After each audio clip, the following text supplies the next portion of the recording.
নমস্কার সবাইকে। আশা করি আপনারা সবাই অনেক বেশি ভালো আছেন। আজকে নিয়ে এসেছি আরেকটি নতুন রেসিপি। তা হলো, বলুন তো কি? গেস করেন তো, অবশ্যই কমেন্ট বক্সে জানাবেন আপনাদের কী মনে হচ্ছে। তো রেসিপিটি করার জন্য প্রথমে আমি এখানে বুটের ডাল নিয়েছি। ধুয়ে এটাকে আমি বসিয়ে দিই এবং সঙ্গে একটু লবণ দিয়ে দিয়েছি যাতে করে তাড়াতাড়ি সিদ্ধ হয়ে যায়। এর মধ্যে আমি একটু কাঁচামরিচ দিয়ে দিলাম।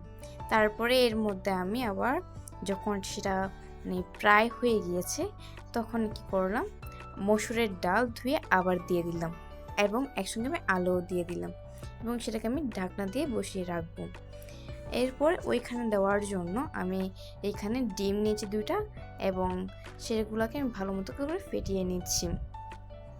তো কুকিং বাই মুক্তা মানে অনেক সহজ রেসিপি। তো আপনারা সবাই শেয়ার করতে ভুলবেন না এবং কমেন্ট করতে কিন্তু ভুলবেন না, লাইক কিন্তু অবশ্যই দিবেন। তো দেখতেই পাচ্ছেন এটা কিন্তু প্রায় হয়ে গেছে, একদম যখন সিদ্ধ হয়ে গেছে সব কিছু, তখন কী করবেন, ডিমটাকে এটার মধ্যে দিয়ে দিবেন আস্তে আস্তে করে ঘুরিয়ে ঘুরিয়ে।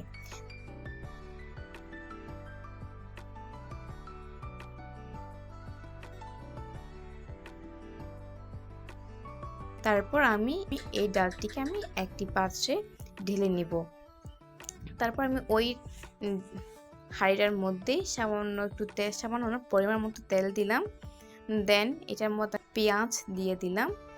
দেন এটাকে যখন ভালো মতো করে নাড়াচাড়া করব যতক্ষণ না পর্যন্ত এটা ব্রাউন কালার না হয়।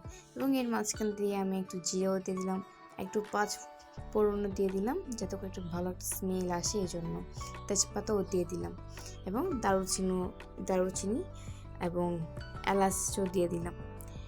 তো এইগুলো দিয়ে ভালো মতো এটাকে নাড়াচাড়া করবো যতক্ষণ না পর্যন্ত এগুলো সব কিছু ব্রাউন কালার হয়ে না আসে পেঁয়াজটা।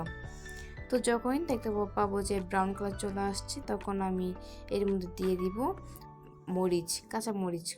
তারপর দিয়ে দিব একটু আদা রসুন বাটা, দিয়ে এগুলোকে সুন্দর মতো করে আমি নাড়তে থাকবো। এর মধ্যে এগুলো যখন ভালো মতো করে কাঁচা যেটা স্মেল ওইটা যখন চলে যাবে তখন আমি এর মধ্যে দিয়ে দিব টমেটো গুঁড়া। এগুলো আমি গ্রীষ্মকালে যখন টমেটো সিজন ছিল তখন আমি এগুলোকে সংরক্ষণ করেছিলাম। আপনারা যদি চান এটা ভিডিও নিতে তাহলে আমি অবশ্যই দিয়ে দিব ডেসক্রিপশন বক্সে বা ফার্স্ট কমেন্ট লিঙ্কে, অবশ্যই লাগলে বলবেন।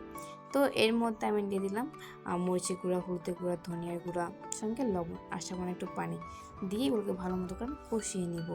যখনই দেখতে পাবেন যে তেলটা উপরের দিকে বেশি বেশি আসছে তখন মনে করবেন আপনার এই কষানোটা একদম পারফেক্ট হয়ে